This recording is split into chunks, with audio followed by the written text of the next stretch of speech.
Alright, today we have a really beautiful film emulation lookup table. This is emulating the Kodak Elite Chrome 100, and we're using Photoshop for the demo. You can use any video editing software such as CapCut, Final Cut Pro, DaVinci Resolve, and more. So I've already loaded in the LUT for our demo. And you can always go into adjustments here and go to color lookup. So here's before and here's after. Before and after. Look at the change there. Really nice. So you can always dial this back and find a really nice balance there.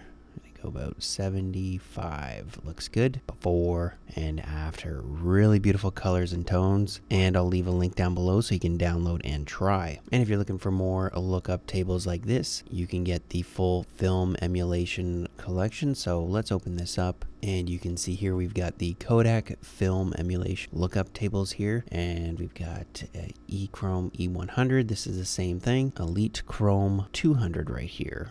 Try that, check that out. So it's still at 75%. There's before and there's after. Again, I'll leave the link down below so you can download and try the free one. And I'll also leave a link down below for the professional lookup tables. Thanks for watching and see you in the next video.